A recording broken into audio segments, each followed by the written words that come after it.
Have you given any thought to contributing to the melt? It's easy to do. Just click the Patreon link in the episode notes, and for as little as $3 a month, you can get access to bonus episodes, early access to regular episodes, and you can also participate in monthly Zoom meetups. It helps to keep the magic happening here at the Melt. So I encourage you to karmically entangle yourself with the Melt today by subscribing monthly for less than the price of a container of goatee wax, or a prosthetic pinky, or a half stick of DMT butter, or an inflatable casket, or the shrunken head of an Atlantean supermodel, or a woolly mammoth's merkin, or a crystalline replica of Baba Yaga's hut, or a capsule of Sasquatch dander.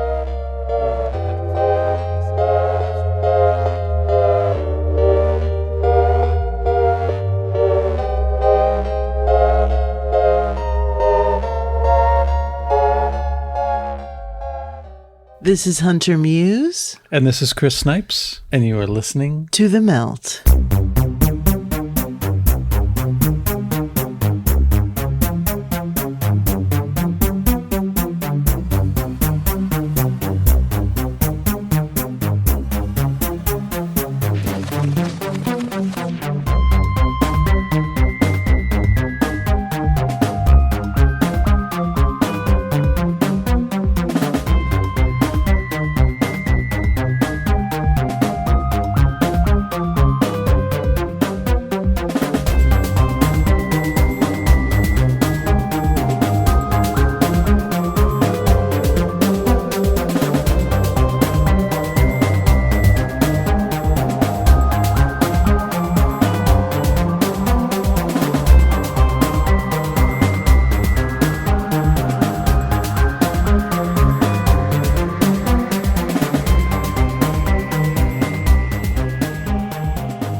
To tell you things are bad. Everybody knows things are bad. It's a depression. Everybody's out of work or scared of losing their job. The dollar buys a nickel's worth. Banks are going bust. Shopkeepers keep a gun under the counter.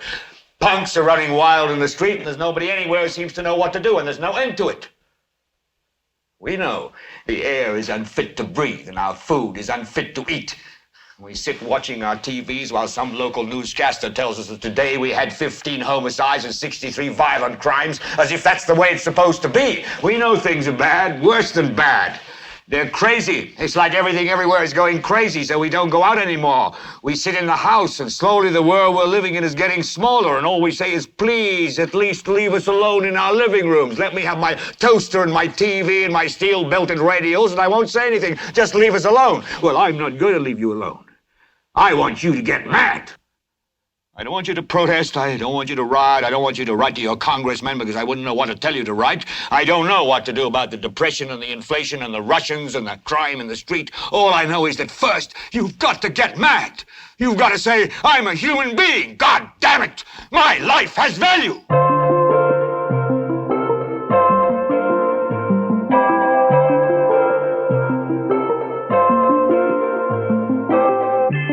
It seems to be that the role of institutions is to separate humans from the natural world, and that the role of money is to separate humans from each other. And, as we all know, the further from the natural world that we stray, the more we suffer. You can see that in our dietary choices, in our medical choices. You can see it in our choice of where to put our spiritual and mental energy. And the same can be said about the idea of weather manipulation. Often what these activities claim to fix are the problems that some other man-made activity has created. They are pathetically naive band-aids meant to patch up some previous ham-handed effort to arrogantly trick ourselves into thinking that the natural world is there so that we can tame it somehow into doing our bidding.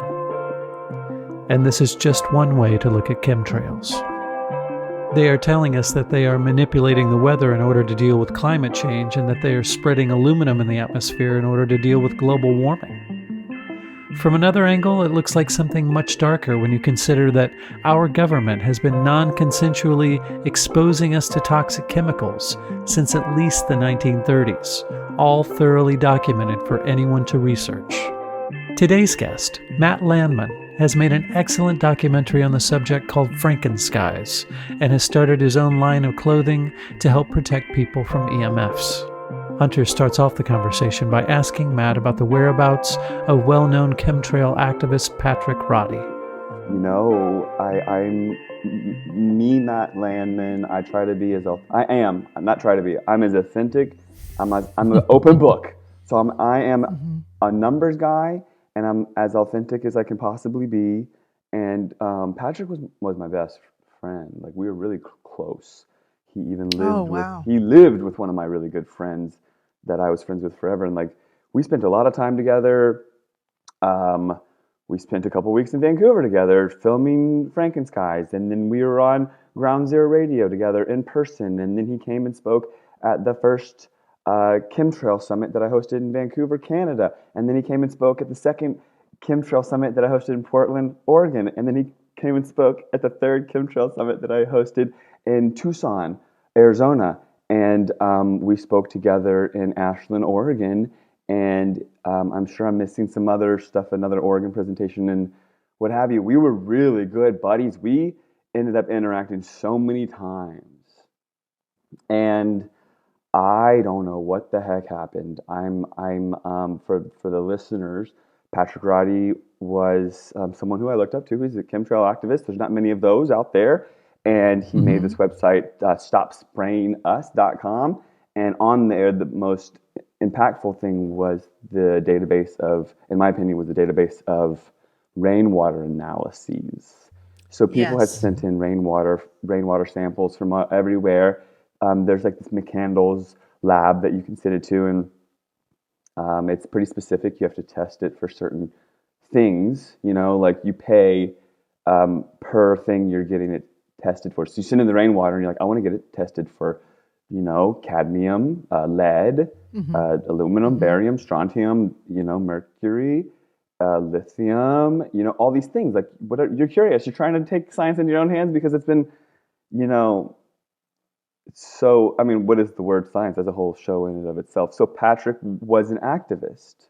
We actually randomly met at Burning Man years ago. He's a photographer, and he went to Burning Man like 25 years in a row, whatever, had like a book of doing like hips and body parts and stuff, and he's a really creative, cool dude. And he came up to me and my girlfriend and took our photos, and we met then, a long, like 2008, something like that. So Patrick Roddie was a good, amazing dude, you know? And something happened. He started falling apart mentally. Was he being harassed? Was he being attacked, targeted and attacked? I would say maybe yes, probably maybe yes. You know, I don't know. That's the whole thing, and it starts to come down to like, where is he? What's he doing? Is he alive? Is he well? Is he like sipping margaritas somewhere? Is he in a mental institution? I do not know. And I always try to find different potentials. You know, I don't like this duality to everything. Like, everything's so controlled. Every narrative is controlled.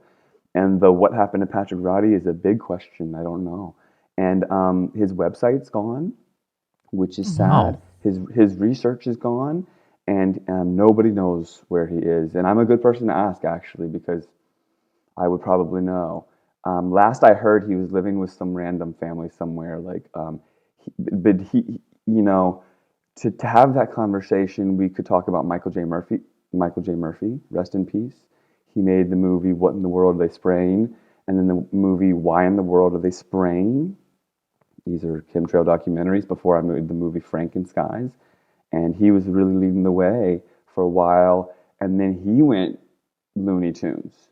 And was he being attacked, or was he on drugs, or was he like controlled, or what was the deal? What was the deal? Nobody knows. But he definitely, like, people looked up to him. And then all of his research and all of his stuff, like, everything went kind of sour. And then it plays into the narrative, regardless of, like, because people want to know the who, what, why, where, when, how, all this stuff. Regardless of it all, it played into the narrative that the powers that be want, which is to dismantle the activism behind chemtrails, and also the terminology, which Michael Murphy was the guy that was using the word chemtrails. There was this big split Right. in the movement between like the terminology. So there's this whole history in the chemtrail space, and geoengineering was this word that some of the activists were like, you have to use this word, it's more scientific and doesn't make us look bad. The word chemtrails is this dirty word that makes us look bad, but that's by design. And then Sure. lo and behold now the word geoengineering has come into the forefront, the limelight, like the mainstream as the solution to global warming, climate change, aka chemtrails, in case you didn't know. And so they want to spray the skies to dim the sun, to save us from global warming, they say. And like, it's really interesting and suspicious how the terminology was normalized and brought to the forefront through the activism. Like, was that controlled and hijacked? Because the word geoengineering, like, we introduced it to the world, which is very fascinating because now it's come for a full circle. As we never saw that coming. So, while we're talking about Patrick Roddie, some amazing takeaways from his research and what he did were the rainwater analyses. So when nowadays, now that they're kind of like admitting it by saying they're going to do it and then showing us pictures of what they're going to do, which is chemtrails, and then saying, oh no, those aren't real. And it's like, it's such a twisted mind game, but in the end, like, the truth is really obvious nowadays. But back before, when we were really trying to get the word out and all that, the terminology was huge, and we were grasping at straws to try to show people what was going on. I've learned so much now that it's pretty simple to explain it because of the engines. They're not emitting hot anything. They're just fans. They're just propellers, basically. Like that whole heat coming out story. So there's no hot air. So that's like another story. But the research that Patrick did with the rainwater, it was very eye-opening. So when you get down the chemtrail, rabbit hole, and you're trying to expose it and share it with your friend, family, and peers, and they're asking you all these questions, you've got to give them a lot of the who, what, why, where, when, how, or they won't believe you because they want to be able to pass it on. They want to feel like that you know what the heck you're talking about and all this stuff. So the rainwater analysis and also the patents, the patents show the way, which is interesting. But one thing that I really found amazing and fascinating is in the rainwater, people that did really broad spectrum testings of the rainwater, because sometimes you see, so basically you have to take science and activism into your own hands. You see some gnarly stuff in the sky, it rains the next day, you collect the water, and then you get it tested because you're like wondering what's going on in the sky, because no one else is going to tell you the truth, of course, right? Can't trust your government to tell you what's going on or whatever. So in the end, all these incredible things start showing up. And the most fascinating thing, and I'm almost done on this tangent, was terbium. Take your time. T-E-R. No, this is really interesting. I think this is going to show up and be very important for us, especially if my theory is correct, which is the use of Project Bluebeam and nukes in Russia and like stage World War III and all this nonsense. Maybe even they'll throw in a tsunami with HAARP and stuff. But they have these tools that they're going to use, I feel. Just saying. So one of their tools is Project Bluebeam is making like a hologram in the sky. And terbium was showing up in the rainwater, Terbium. And that's a very rare, expensive earth element. And it's used in like 3D televisions, right? So they're spraying really weird, like they're trying to make a holographic screen up there. Mm-hmm. Wow. To what ends? To what ends? And that's going to get really interesting and fascinating as the world gets turned upside down more so in the future. I think it's going to become something. So yeah, that's my long thing on Patrick. I hope he's okay. At one point he was asking everyone to come to some obscure town to help find his cat, and like he started losing it and asking everyone for money and all this sort of stuff. So Yes, I saw he gave testimony at like a congressional hearing, and this was kind of the beginning of the decline where he was living in San Francisco and said that his apartment had been burgled and that he'd been illegally pushed out of his apartment and all of his research, and basically all of his personal items had been taken, and he was And he basically had a hole in his homeless. brain at that time too. Had a hole in his brain, and then he was doing some kind of a crowdfunding thing. And again, as you said, he was asking people to come and help find his cats because he said that they had murdered his cats or taken his cats. And it was such a weird, I mean, Matt, it was like this overnight switch that had been flipped with him, where I really felt like he had been targeted because he was one of the primary people in this space that was using science and doing these rainwater analyses and then printing and then posting that information. So it seemed like he was a very easy target. But I always try to keep good thoughts for him, and I really hope wherever he is on this planet that he's happy and healthy and that he's sorted all of his personal issues out that he had. And, you know, I just wish him the best. Yeah, I do as well, but I just want to interject lastly that the powers that be, they really thrive on fear and Sure.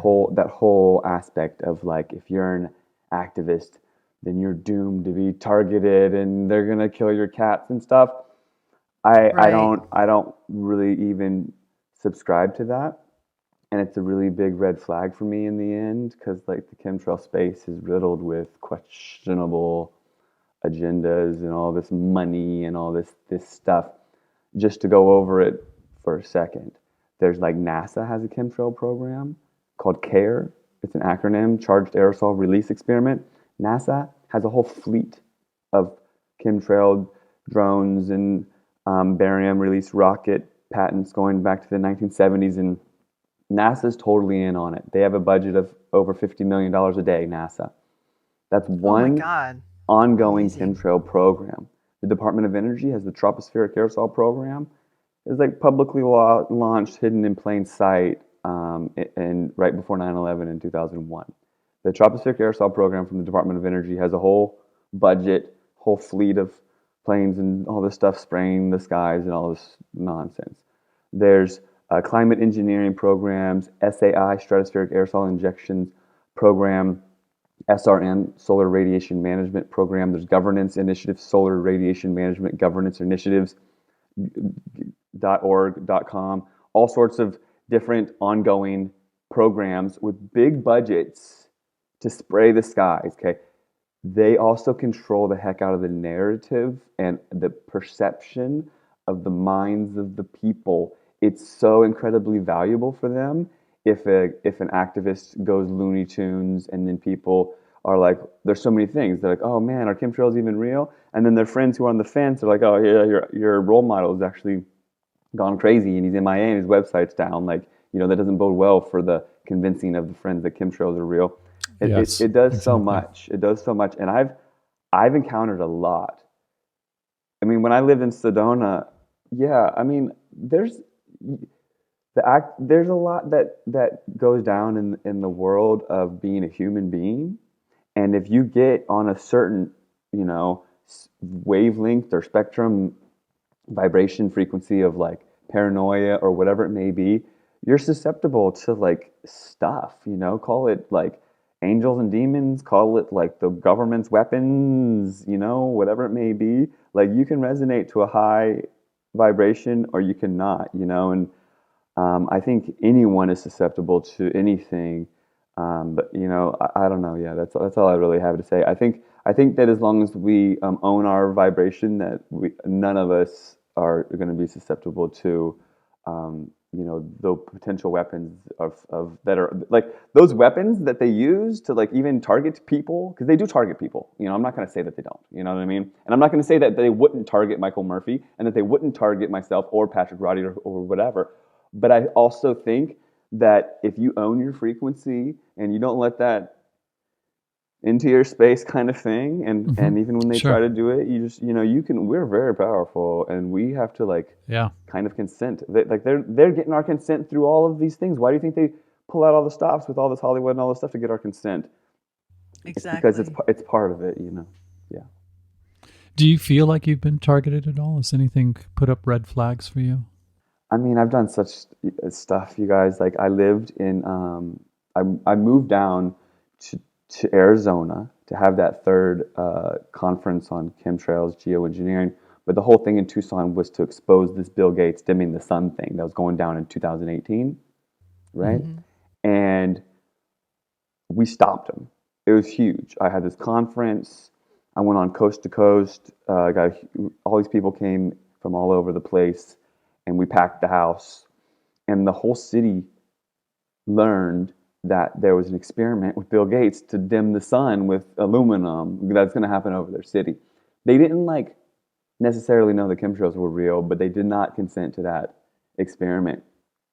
And the waves that we made put that experiment on hiatus, and it was huge. But that day, this dude came and interrupted the whole conference, and I got arrested, and it was this whole shit show. I don't know if I can curse on this show, but I won't. Of course. But that's like a word. I don't know what else to replace it with besides that one. So it's apt. So going into that and coming out of that, Arizona is like a hotbed for that kind of stuff. And I was living in Sedona, and I'm learning about paramagnetism and the magnetism of rocks and what Sedona, how powerful it is as like an MK Ultra holding pattern hub and all these sort of weird things that I'm learning now that it's been 4 years after that. But yeah, I felt like I've been targeted, but I also felt like that I'm way stronger and above that now. I mean, I literally we could go so many different directions, but I had a near-death experience and all this stuff, and I feel like that life is a battle of good and evil, and it's the higher highs, higher lows, and here we are. The answer to it is yes, but it's more empowering than you could ever imagine. So it's kind of different than you would think. It shows you what you're made of. You realize that you're more resilient than you maybe an earlier version of you would have given yourself credit for. Yeah, you earn your stripes. Yeah, for sure. Yeah.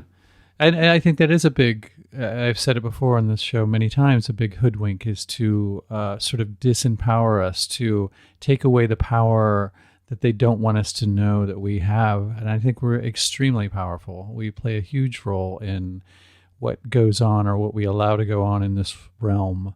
And I think, to let fear, to become paranoid, which would be easy to do for somebody in your position, is just like opening a door to let that shit come in, So it's good to realize that you don't have to consent to that. Well, even anybody, I have a little story, and I think it's very relevant. When, I guess I can say the word COVID. When all of that first of happened, course. I mean, I'm totally socially engineered. Trust me. I've lost my YouTube channel. It's crazy. I didn't think I was gonna. I've lost a lot. So whatever. I mean, it's the game. Sure. It's fun. Mm-hmm. Here we are. Yeah. Right when that happened, I had a friend that worked at a juice bar. Okay, my friend Brant. And after a couple of weeks of working at a juice bar, wearing a mask, and being in California, being totally, we lived in Northern California in Arcata, and being consumed. He was saying, oh, it's not getting to me, right? But everyone around him was in that vibration of complete overload fear. If someone took their mask down for a second at that time, it was this total freak out. And so I saw him. It was at the height of it. I remember all of it. I had this rental car. I was doing this thing, all this stuff. And I saw him on his lunch break or whatever, 15-minute break outside of the grocery store, that has a juice bar. And I'm like, how you doing, man? Are you okay? I could see him cowered kind of over.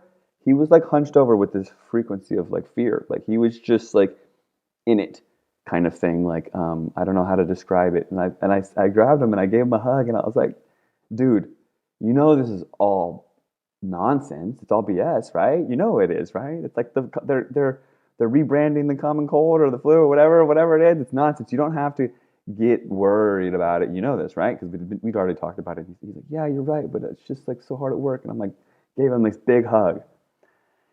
And the next day he was like, dude, your hug was amazing. It snapped me out of it. But what happened was I left, and I literally took that with me. I'm like an empath, and I'm realizing we all are. We all absorb it, and it's all about this. Like, they want us to absorb these frequencies and emit these frequencies and be in a frequency, because we're like the creator gods, kind of, in a way, of this, like how we emit and absorb frequency, essentially, through our intake and our outputs. And I left there, and for about 3 hours, I was so incredibly paranoid and sketched out. I didn't want to drive my car. I thought I was going to crash the car. I thought I was going to get like pulled over. I thought all of these things. Like, I was so overwhelmed with fear that I just got in the fetal position on like my bed, and I was just like, I can't function. Then I was able to snap out of it and see it for what it was, and how powerful that was for me to witness it all, and to be able to, like, it's kind of like the aha moment, like when you really witness your ego and you're like, wait, that's not me, that's like the ego, you know what I mean? Witnessing like frequency and understanding that. It's like he passed the worry ball on to you.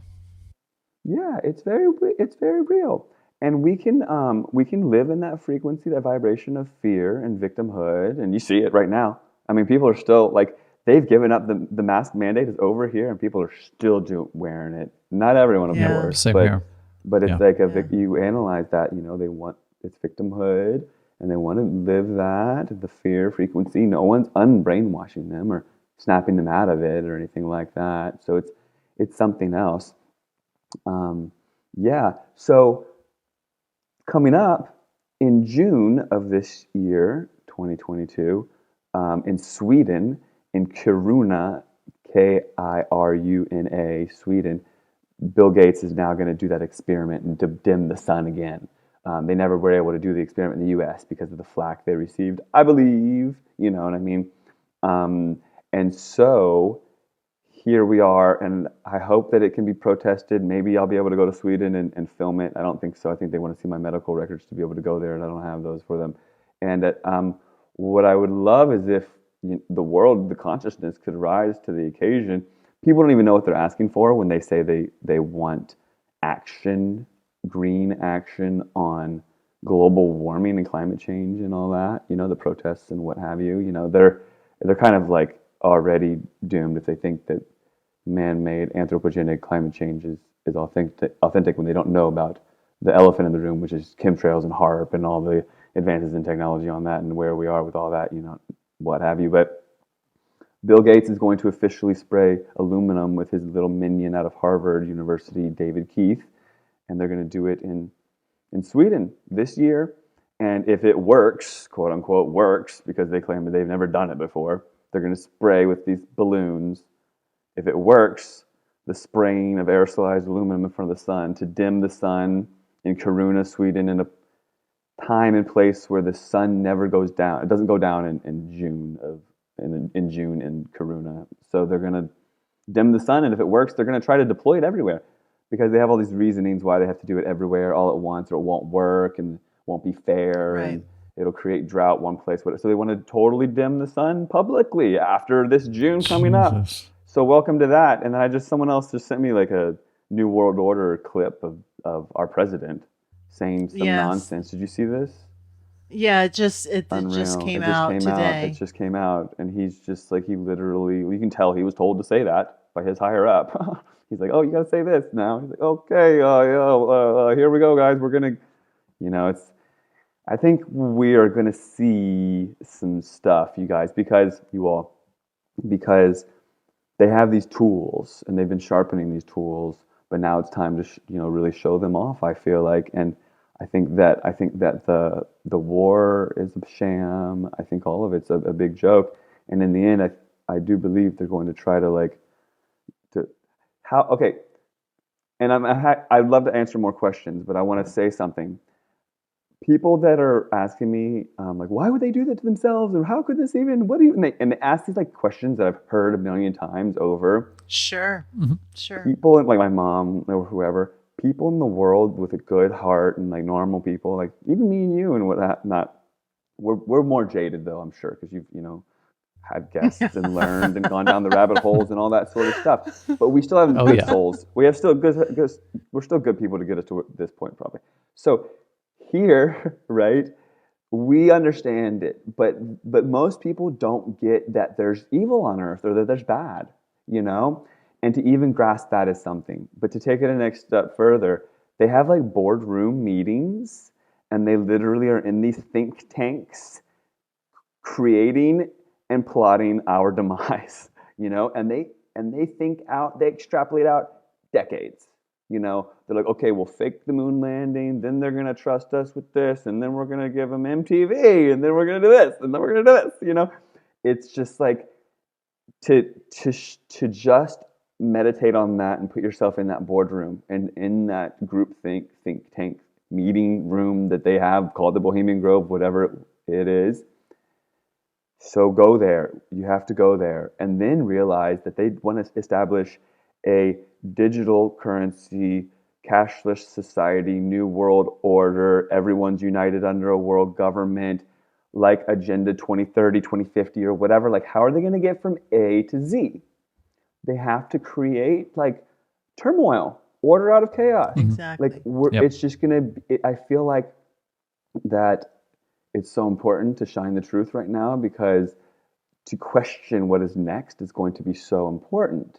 And so here we are, and all of a sudden, I think chemtrails are going to be like really very much one of those things that we have to all understand and wake up to, because when they do start really spraying, then the greenhouse effect that they've always talked about, it'll actually happen. I mean, come on, they're spraying aluminum in the sky. What happens when the light comes in? The sunlight doesn't get out from all that aluminum. Like, it will create the greenhouse effect. I've watched heat waves get created all the time, and it's through the use of the chemtrails. They're not the savior, they're the problem, and it's this classic Hegelian dialectic problem, reaction, solution, where they're giving us the problem as the solution to get us totally dismantled and not in touch with fear, not in touch with truth, ultimately, and in, you know, this other vibration. Because if we do get on that vibration of truth, all these other truths become self-evident, and then we can't be controlled, you know? So one thing that I love about Frankenskies is that you start with a chronology. Yeah. One thing I want to ask you specifically is, how did you get started on this path? What was your first step before you made the film? How did you wake up to what was going on? Well, firstly, it was a couple of documentaries that really got me to open my mind, because I didn't even know 9/11 was real. And I grew up in Northern Virginia, and I just happened to be going to George Mason that semester, so I was right there. I was going to Virginia Tech. I graduated from there. But that one semester, I was right next to DC and witnessed it all like firsthand. And I mean, I had a girlfriend that went to Pace University right next to the Twin Towers at the time and everything. But I was tricked just like everyone else. But then after I saw Dylan Avery's movie Loose Change, and then also Zeitgeist, those two documentaries, Zeitgeist and Loose Change, they got me going, you know? And then way later, I witnessed weather engineering on a farm. I had gone through all these walks of life and gone back to school, and I thought I knew so much. And after working on this farm, I got so grounded and connected to the elements. Like, there's so many things that I learned that I couldn't believe that I didn't know. That there's like all these different varieties of lemons, let's say, you know? I mean, like, a lot of people don't realize that. Like there's so much abundance on Earth, and we don't even know it. And that's part of the control mechanism, you know? But what I witnessed in this organic farm in rural Northern California on the Pacific Northwest, on the coast of the Pacific Ocean, was weather engineering. I witnessed it. I witnessed weather engineering, specifically drought causation. All these planes showed up. So I'm a statistics guy. I'm really into this. I was in my previous lives of wearing many hats. I was in the stock market, commodities. I mean, I'm really a numbers guy. And when I got my master's in business, I was really in the statistics and graduated top of my class. And like, I'm a numbers guy. And in an irregular anomaly, you know, an outlier anomaly, it doesn't take a genius. I'm just saying, when you see things that are irregular, they're bookmarked in your brain, you know, and you think about them, and there they are. And what I witnessed on the edge of this huge storm that was coming in, and I was out there harvesting squash so they wouldn't get rotten in the storm, was all of these planes showed up. And it wasn't just that they all showed up, is that they were on the edge of the storm, zigzagging, leaving these persistent linear cirrus cloud white lines out of the back, chemtrails. And they left a haze that the storm came into, and the storm didn't drop any rain. And I didn't know what I witnessed, but later on, my friend said the word chemtrails. I looked it up, and that the rest is kind of history. Like, I was so shocked that no one knew about it, and that I'd even seen it firsthand, and like didn't know what I was seeing. Didn't have any sort of a reference point. And so that got me kind of fired up. And then once I went down the rabbit hole and finally found out that there were activists in the chemtrail space, Michael Murphy making the movie What in the World Are They Spraying? Why in the World Are They Spraying? And stuff like that, Patrick Roddie, I was like, okay, there's activists doing something. That's great. I don't really have to do anything. Because at first I was like printing out flyers and really, like, have you seen what's going on? There's lines in the sky. What are those? Do you know?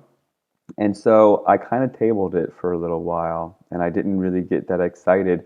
But then after a little bit of going through the motions and trying to convince people about chemtrails, I didn't feel like I had the tools to convince them well enough. So I was like, well, I also got a film degree while I was getting the master's in business, and why don't I put my film degree to work and make a documentary about this thing, and I can do it better than them, is what I felt like. It's like an ego thing. And so that's how it started. I was like, I could do it better. And I wanted something I could show anybody. And I didn't feel like, there were some things in, there are just different aspects of the movies that existed that I didn't feel like were adequate enough. Because when you have to try to show someone else the message, they're so nitpicky on all of it. That one thing that doesn't click with them, they'll dismantle it and reject it. You have to really to open someone's eyes. You have to kind of like awe them in a way where their ego is just kind of dismantled. Where you kick the ego so hard that it's like, okay, I didn't know that. Oh wow, oh wow, oh wow. So I feel like that Frankenskies was an attempt at that. And it starts off in 1922 or something like that. And so it goes through the 1920s, 30s, 40s, 50s, 60s in chronological timeline, historical timeline. And by the time the movie gets to the 60s and they're flooding the Ho Chi Minh Trail and making it rain in Woodstock and using rain as a weapon in Vietnam, it's self-evident that the weather is likely engineered and controlled and all this sort of stuff. One thing that I thought was really fascinating. So earlier I said that in part of the, exposing it, one of the most important things to show people is like the patents and the rainwater analysis.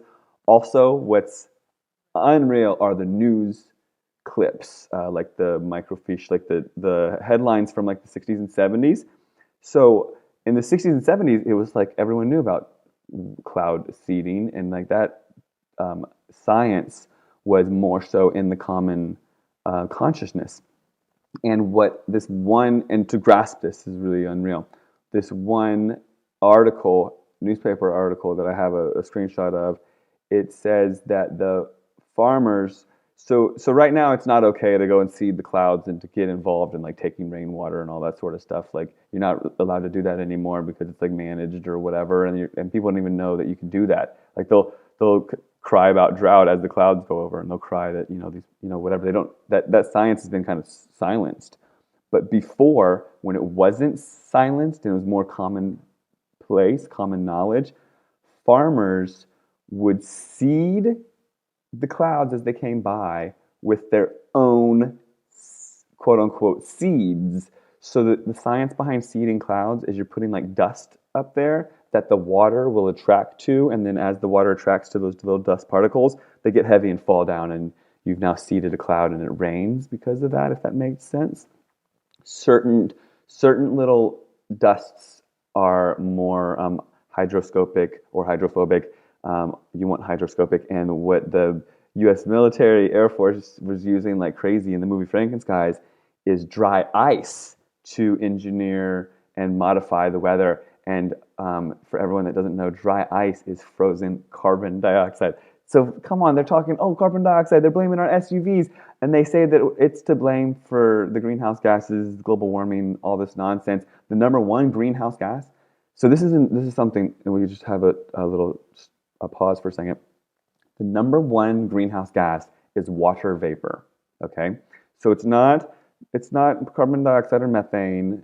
It's water vapor. And if the claim is that all those planes leaving all those lines are just water vapor from the hot air and humidity, that needs to be regulated and talked about, scrutinized, and all these things then, and it's not. So like either which way, it needs to be talked about in a reasonable fashion. And it's like, it's not a conspiracy to talk about it in that way if they're saying, global warming's so bad and all this, what have you.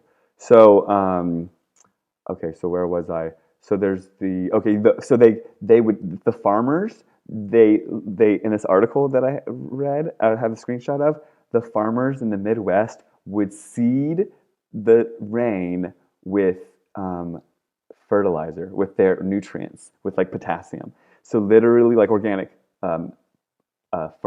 fertilizer for their soil and their crops. So they wouldn't just use like silver or some random seed. They would literally, the know-how and the consciousness that was so there that the farmers would spray the cloud as it came by with like potassium, and then potassium rain would literally rain on their cornfields and stuff like that. And now we're so dumbed down that we don't even know that we can do that, and the clouds go overhead and the planes come over and spray aluminum on the clouds, which makes it spread out the rain and not drop out. They know how to make the rain not drop, they know how to make the rain drop, and they literally do it right in our faces, and we don't know, because they control the narrative so much. It's so important to have like a dualized conversation about that. Like, is the weather controlled? Yes or no? Not just like not even talking about whether or not the weather's controlled. That like aspect has just been silenced through the control mechanisms. Did you see that CNET clip? That recent CNET clip where they actually showed the cloud seeding machine? Like, this was on the news where they're actually showing how they're cloud seeding.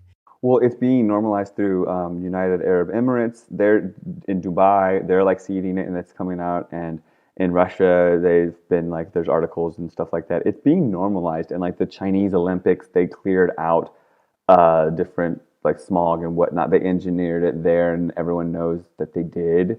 So it's like kind of like creeping into the consciousness in its own way that they, can and this and that.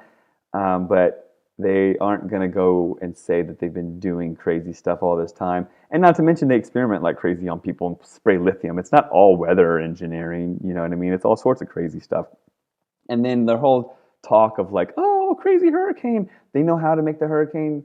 They can quell the hurricane. Instead, they exacerbate it. Like, let's get real. Like, it's a very interesting world if you see it from the perspective of these evil, like families trying to wreak havoc on us. It's kind of interesting and weird, but I see it as an opportunity for us to honor, who we are as like spiritual beings. And it's like, why are we so under attack? Why would they put fluoride in our water? What does the fluoride even do? It messes with your pineal gland and whatnot, and it's a total neurotoxin and this and that. Like knowledge plus action equals power. And once we start to learn, these different things, like don't put the smartphone in your bra, don't put aluminum in your deodorant, don't have fluoride in your toothpaste, like all these things. But like the biggest question, elephant in the room, is like, okay, well, we can step away from all that and protect ourselves just through knowledge and avoidance. But why are they attacking everybody? Why are they attacking everyone? There's a reason. Well, speaking of which, to their minds, what do you think the advantage of weaponizing the weather would be? What do you think what end are they trying to meet? Oh, it's a big end goal, because every time that they make a crazy weather event, they've got the majority of the 8 billion people on Earth or whatever hoodwinked and thinking, oh, it's climate change. Mm-hmm. And then at the end of the day, they're going to do climate change lockdowns, I believe.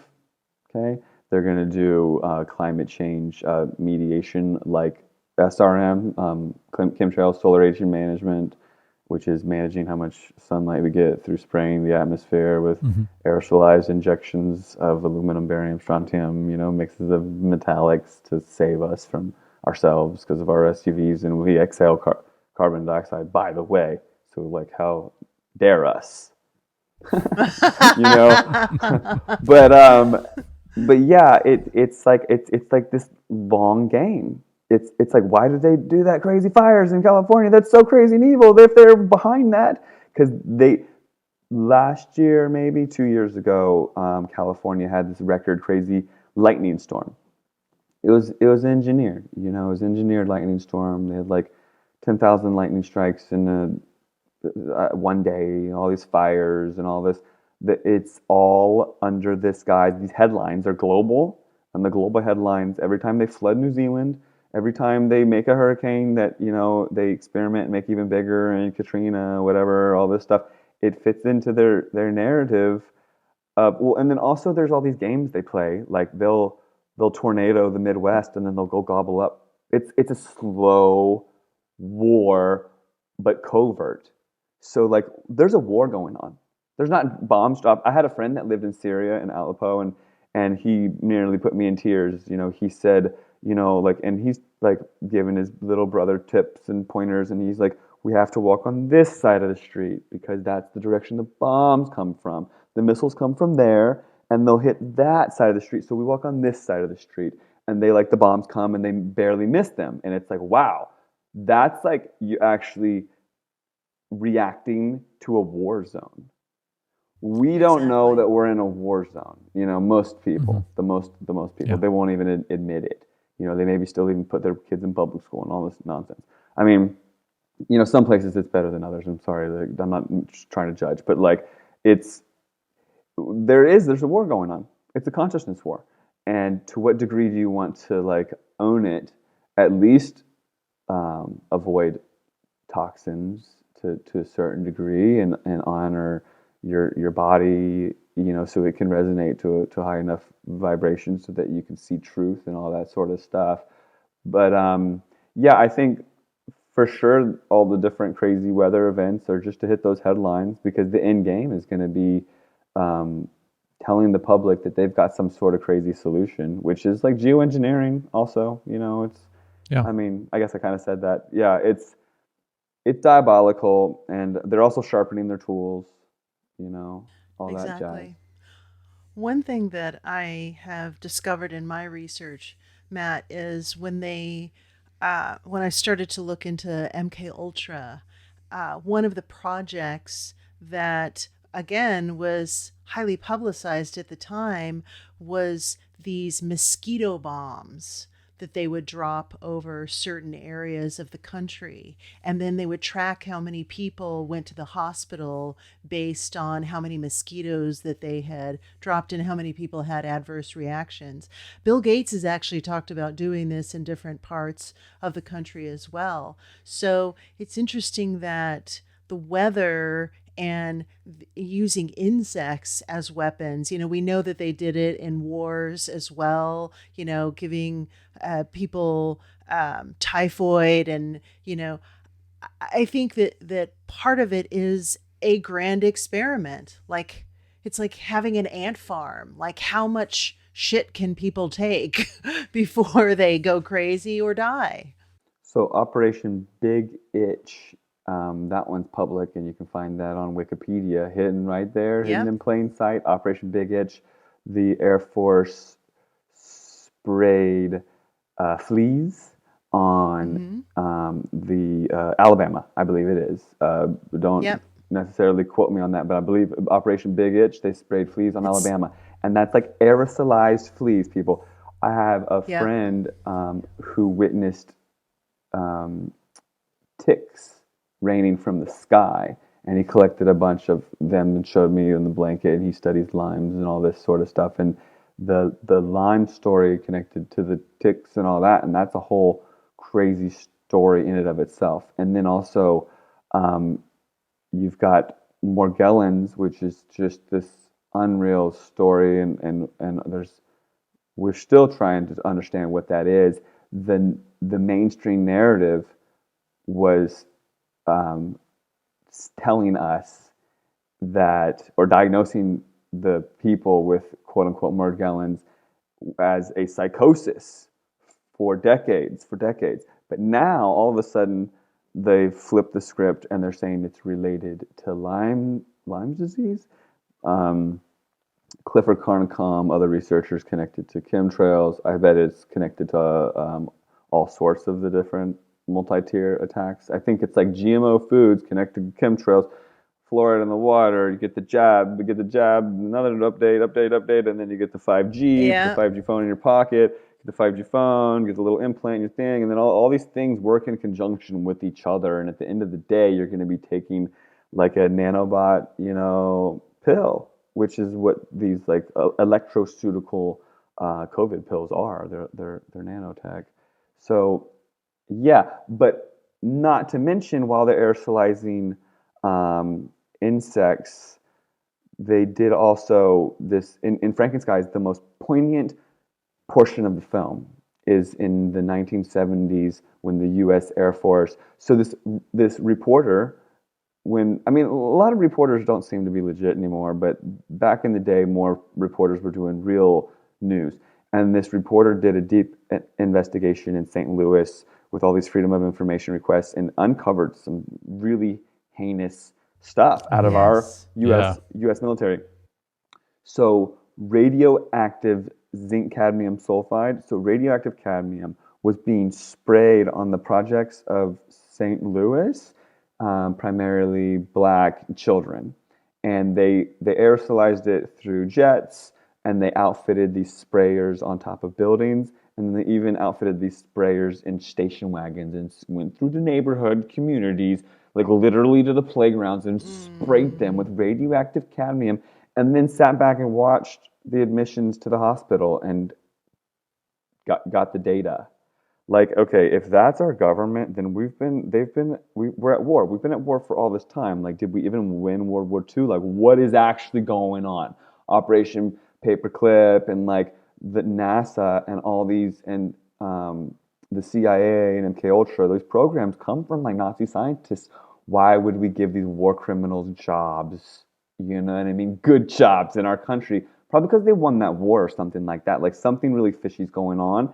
And yeah, that the MK Ultra story, it's unbelievable. It's deep because it's at a massive scale. All the celebrities are hijacked by it, almost. And if you don't subscribe to their, crazy agenda, you get like Whitney Houston or something, I feel like, you know what I mean? And at the end of it, it's like we've got MK Ultra basically like broad spectrum techniques through like the mass hypnosis.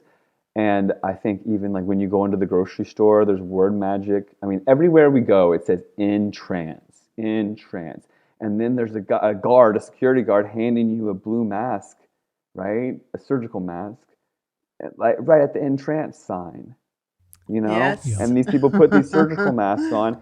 When the surgical mask first came out, like I wore one like once, and I was like, this makes me dizzy. I'm never doing this again. I researched it, and then lo and behold, it's lined with PTFE, polytetrafluoroethylene, which is like a version of like synthetic fluoride or whatever. It's got to be off-gassing. So exactly, it's massive. It's massive, and then also like there's deep MK Ultra weird programming through a lot of people. I interviewed a woman.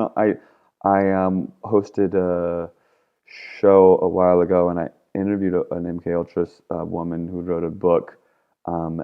Elsie, it doesn't matter, but the stories out of that community are unreal. And there's these hubs, especially in like Salt Lake City and New Orleans, where certain people are sought after even at birth that have certain like ESP, kind of like whatever these evil doers. And I mean, like, even to think about this and talk about this is really weird and dark, but this is where we live. Sure. This is where we're at.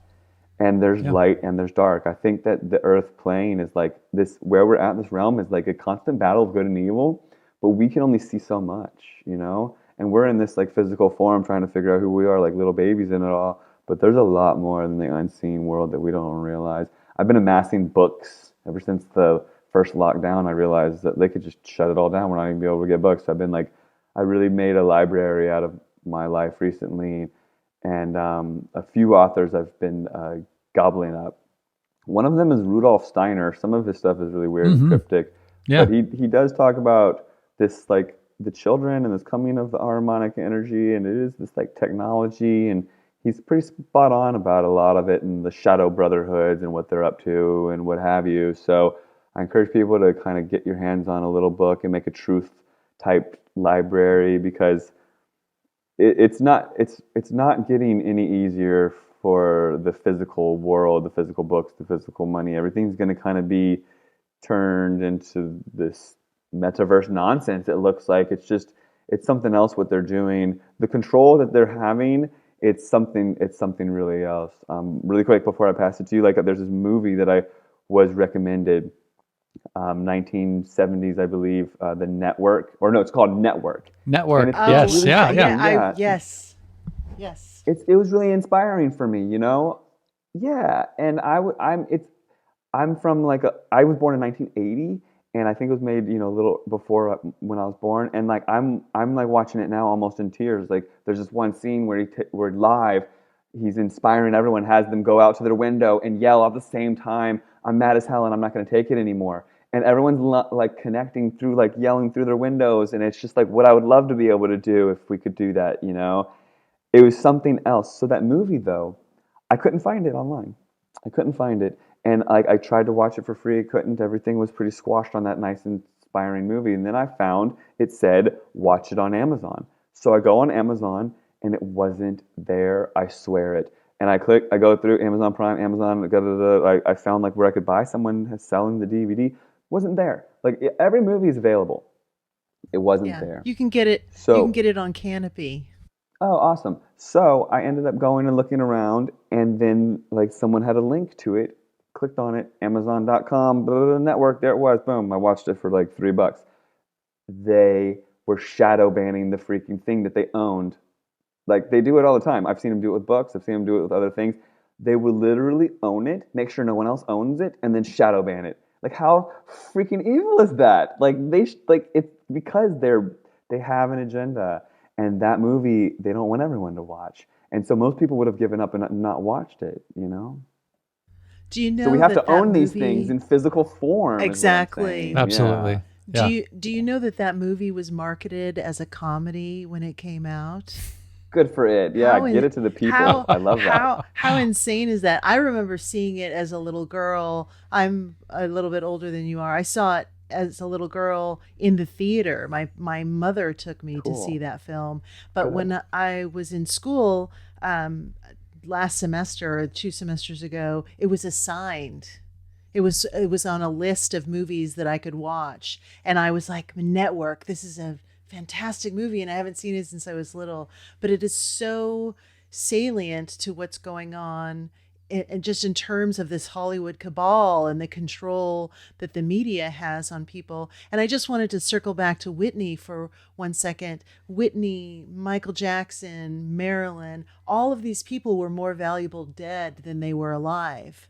And I think that's one of the things that when you start to kind of take a step back from that whole system, you can kind of almost gauge when someone's time is up, because suddenly, like, you'll see them in the media a lot and then they're gone, and now their stock goes up, 10 times because people are trying to clamor for anything that they've done, any films, any movies, any media that they can get on that person. So I think that's one of the evil things about the Hollywood system, is that it is truly this machine that is feeding on humanity, and it's a mesmerizing machine that is really designed to keep people asleep.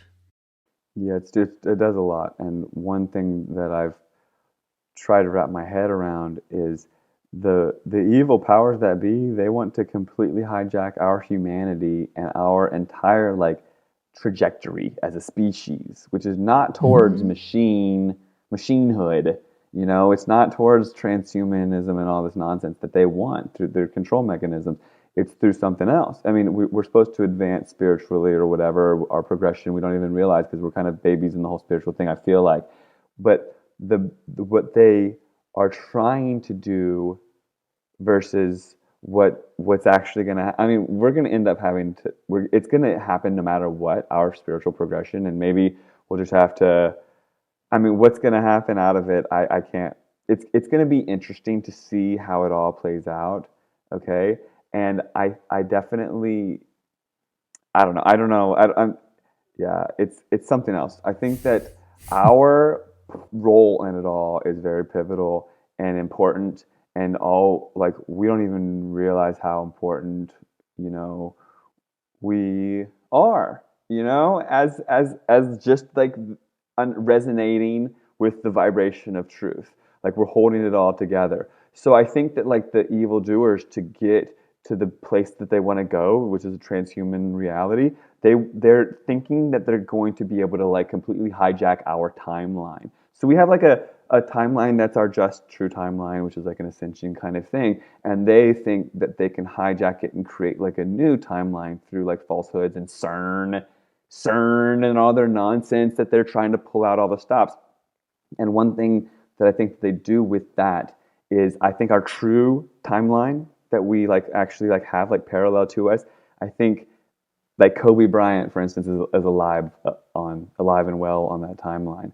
And so they do certain weird ritualistic things with CERN and probably like ceremonial weird things, and they kill these celebrities, but they're alive and well on you know, they're trying to create a new timeline. It's such a weird concept, you know, and that is like, they want this, and like they want to steer our reality to hell, which is really what it is. A transhuman reality that dismantles our true nature, which is like we have a soul or whatever, you know, that is. I don't even know exactly, because I am just experiencing it like everyone else.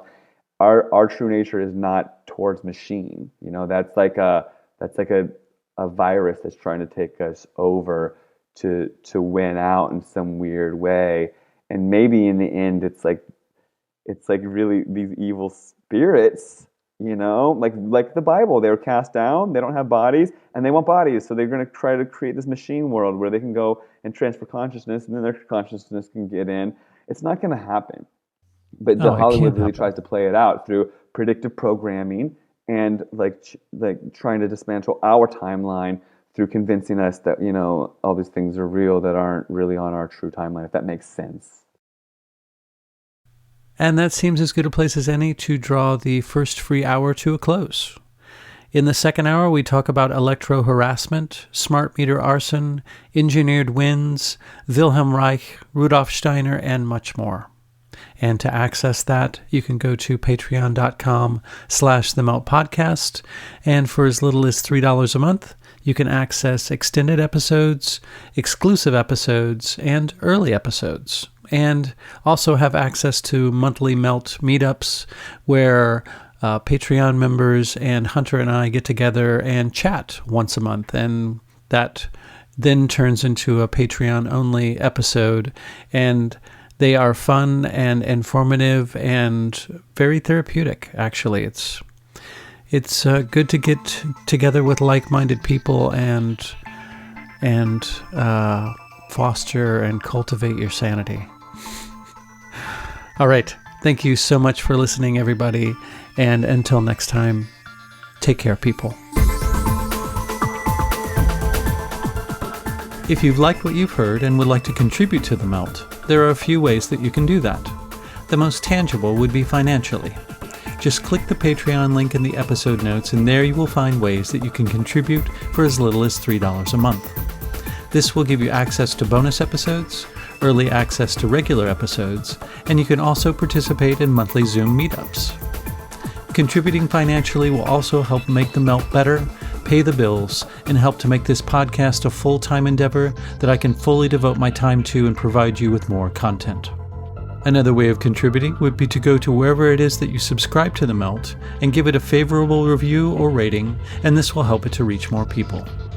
You can also spread the word to friends and family via social media, email, or word of mouth.